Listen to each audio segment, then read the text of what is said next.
بسم اللہ الرحمن الرحیم۔ رسائل و مسائل سیریز کے ساتھ ایک اور سوال اور مولانا مودودی رحمۃ اللہ علیہ کے جواب کے ساتھ حاضر ہیں۔ سوال میں ایک آدمی پوچھتا ہے کہ ایک مضمون میں ذیل کی حدیث نقل ہوئی ہے جس کا ترجمہ ہے، حدیث نمبر ہے 4934، جس کا ترجمہ ہے اگر تم لوگوں نے گناہ نہ کیا تو تم لوگوں کو اللہ تعالیٰ اٹھا لے گا اور ایک دوسری قوم لے آئے گا جو گناہ کرے گی اور مغفرت چاہے گی، بس اللہ اس کو بخش دے گا۔ ناچیز کو یوں محسوس ہوتا ہے کہ یہ حدیث شاید موضوع ہوگی جو بدعمالیوں کو جواز پیدا کرنے کے لیے بنا لی گئی ہوگی۔ بظاہر اس میں جتنی اہمیت استغفار کی ہے اس سے کہیں زیادہ گناہ کی تحریص معلوم ہوتی ہے۔ کیا یہ صحیح حدیث ہے اور اس کی کوئی معقول توجیہ ممکن ہے؟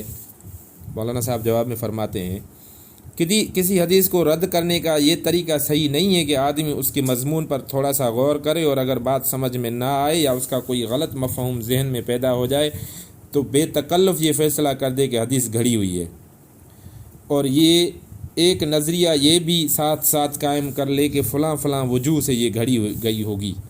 اس طریقے سے احادیث پرکھی جانے لگیں تو نہ معلوم کتنی صحیح حدیثوں کو دریا برد کر ڈالا جائے۔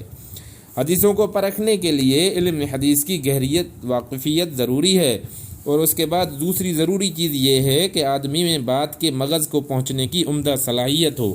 اس طرح جب روایت اور درایت میں صحیح توازن قائم ہو جائے تب انسان اس قابل ہو سکتا ہے کہ احادیث کو جانچ کر ان کے صحت اور سقم اور ان کے مضمون کی معنوی حیثیت کے متعلق کوئی رائے قائم کرے۔ جس حدیث کے متعلق آپ نے تنقید کی ہے وہ مسلم، ترمذی اور مسند احمد میں متعدد طریقوں سے منقول ہوئی ہے اور روایت کے اعتبار سے اس پر کوئی وزنی اعتراض نہیں ہو سکتا۔ رہا اس کا مضمون تو اس موضوع سے متعلق جو دوسری احادیث وارد ہوئی ہیں ان سب کے ساتھ ملا کر اسے پڑھا جائے تو اس کا یہ مطلب نہیں نکلتا کہ آدمی کو جان بوجھ کر گناہ کرنا چاہیے اور پھر توبہ کر لینی چاہیے، بلکہ اس کا صحیح مطلب یہ ہے کہ انسان جب تک انسان ہے بالکل بے خطا اور بے گناہ نہیں ہو سکتا۔ انسان کی اصل خوبی یہ نہیں ہے کہ اس سے کبھی اس گناہ سرزد نہ ہو، بلکہ اس کی اصل خوبی یہ ہے کہ جب بھی اس سے گناہ سرزد ہو جائے وہ نادم ہو اور اپنے خدا سے معافی مانگے۔ اسی مضمون کو ذہن نشین کرنے کے لیے حضور اکرم صلی اللہ علیہ وسلم نے فرمایا کہ اگر اللہ کو بے گناہ مخلوق ہی پیدا کرنی ہوتی تو انسانوں کے بجائے کوئی اور مخلوق پیدا کرتا۔ انسان کو تو خدا نے نیکی اور گناہ دونوں کی صلاحیت اور استعداد کے ساتھ پیدا کیا ہے، اور اسی نوعیت کی مخلوق سے بے گناہی مطلوب نہیں ہو سکتی۔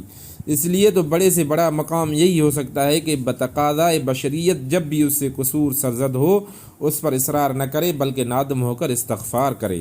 ترجمان القرآن، نومبر 1962۔